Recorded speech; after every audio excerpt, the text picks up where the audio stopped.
Ilmu diam yang dilaksanakan secara istiqomah berarti ia telah menangguhkan kebahagiaan yang sifatnya sementara dan tidak abadi untuk mendapatkan kebahagiaan yang abadi dan kekal.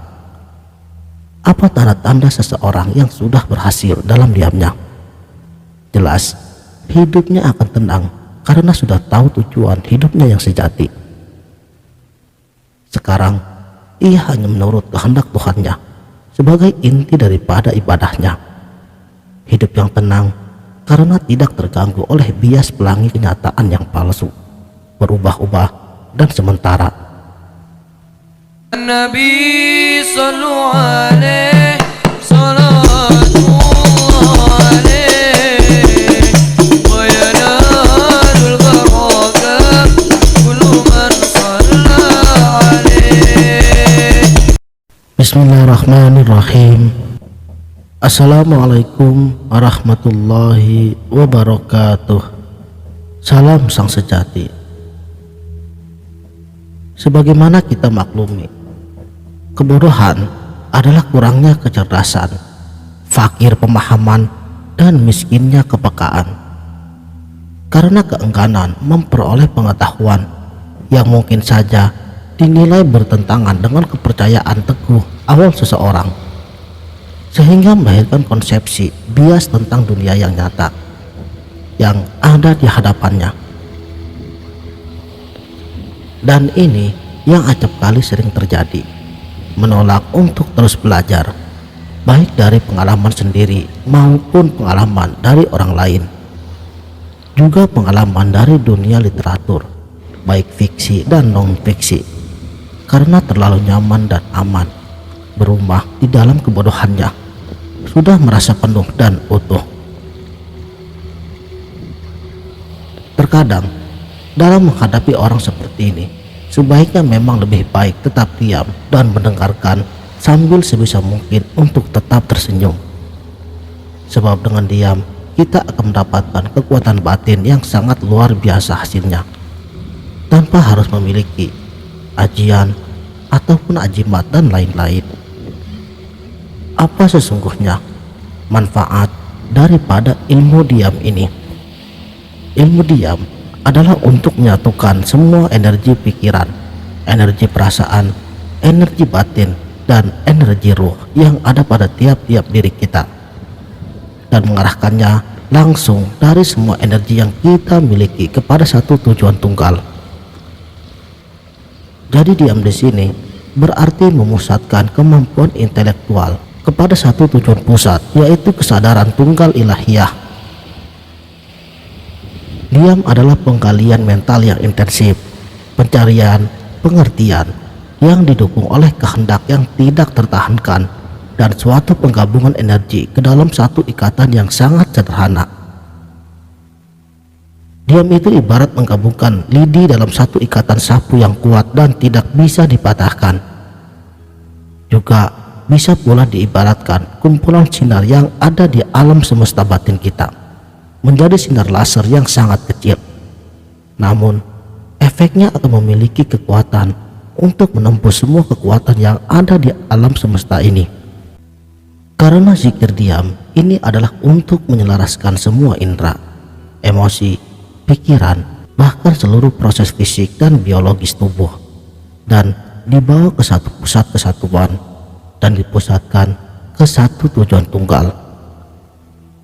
Maka dibutuhkan latihan.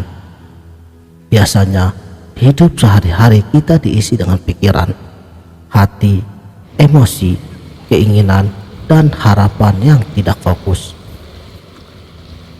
Saudaraku sang sejati, mulailah dari sekarang untuk menyelidiki tujuan hidup, cara hidup, proses hidup, dan akibatnya, yaitu hasil dari hidup kita ini. Untuk mengerti tujuan hidup, maka kita harus belajar dari semua sumber pengetahuan yang ada di dalam dunia batin, rasa, jiwa, dan dunia pikiran kita sendiri. Prakteknya adalah dengan zikir diam untuk mengakses pengetahuan yang telah berada di dalam diri kita ini. Makanya kita perlu untuk melatihnya. Misalnya sehabis sholat fardu, atau setidaknya di saat ada waktu senggang setiap hari. Sampai pada akhirnya, bila sudah mahir, maka akan berlanjut kepada kesadaran 24 jam tanpa pernah lalai sedikit pun. Ilmu diam merupakan keterampilan yang harus dipraktekkan. Biarpun seseorang itu dikatakan sudah memiliki bakat alamiah, yaitu memiliki kelebihan supranatural atau menjadi manusia yang sakti sekalipun, namun jika tidak dilatih, maka akhirnya kemampuannya menjadi tumpul.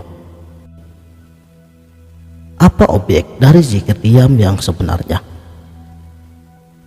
Pertanyaan seperti ini biasanya seringkali dilontarkan, mengingat biasanya meskipun mata kita memandang ke satu titik, namun mata batin kita masih membayangkan hal-hal yang lain. Dalam diam, mata fisik dan mata batin kita harus menyatu dalam satu objek. Diam adalah makom diri sejati kita. Kita tidak perlu membayangkan hal-hal yang abstrak, misalnya Tuhan.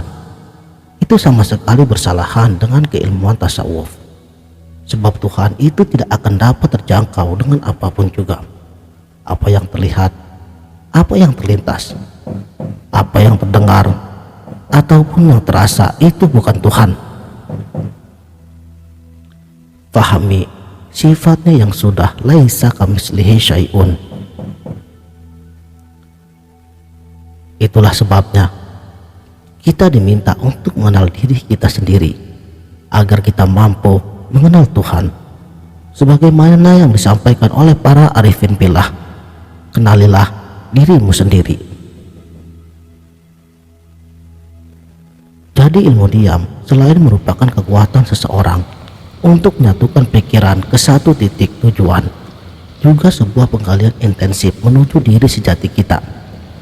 Bagaimana kita bisa mengenal ruh kita sendiri yang ada di dalam badan kita ini. Sebab ruh itulah yang menjadi pengendali raga. Ruh inilah yang bisa memiliki kekuatan untuk menyatukan diri dengan semua energi yang ada di alam semesta ini. Karena pada hakikatnya antara ruh diri sejati ini, kita dengan ruh alam semesta itu satu dan menunggal dari yang maha tunggal. Ilmu diam akan lebih mudah tercapai bila kita mengurangi makan, minum, seks, dan tidak tidur di malam hari. Di dalam masyarakat Jawa, kita mengenal kegiatan untuk mengendalikan indera, pikiran, dan emosi dengan istilah laku tapa brata. Laku ini akan menghasilkan kekuatan dan intensitas spiritual hingga mencapai derajat manusia yang sangat tinggi. Inilah yang membedakan manusia dengan binatang. Binatang tidak mampu untuk menahan keinginan, misalnya bersegama saat melihat lawan jenisnya, makan saat lapar, minum di saat haus, dan tidur di saat ia mengantuk. Binatang hanya mampu menuruti kehendak instingnya belaka tanpa bisa mengerem kehendaknya. Sedangkan bagi manusia yang hanya menuruti hasrat biologisnya tanpa berkeinginan untuk melatih batinnya, mohon maaf, levelnya tiada berbeda dengan binatang. Ilmu diam yang dilaksanakan secara istiqomah berarti ia telah menangguhkan kebahagiaan yang sifatnya sementara dan tidak abadi untuk mendapatkan kebahagiaan yang abadi dan kekal. Apa tanda-tanda seseorang yang sudah berhasil dalam diamnya? Jelas, hidupnya akan tenang karena sudah tahu tujuan hidupnya yang sejati. Sekarang, ia hanya menurut kehendak Tuhannya sebagai inti daripada ibadahnya. Hidup yang tenang karena tidak terganggu oleh bias pelangi kenyataan yang palsu, berubah-ubah, dan sementara. Hatinya sabar, ikhlas, dan pasrah. Dia tidak lagi mementingkan dirinya sendiri, namun menomorsatukan orang lain, masyarakat, dan umat manusia secara keseluruhan. Mata batinnya sangat tajam untuk melihat tanda-tanda atau ilham dari Tuhannya. Sekianlah Mudah-mudahan video ini dapat bermanfaat. Wabillahi taufik wal hidayah. Wassalamualaikum warahmatullahi wabarakatuh.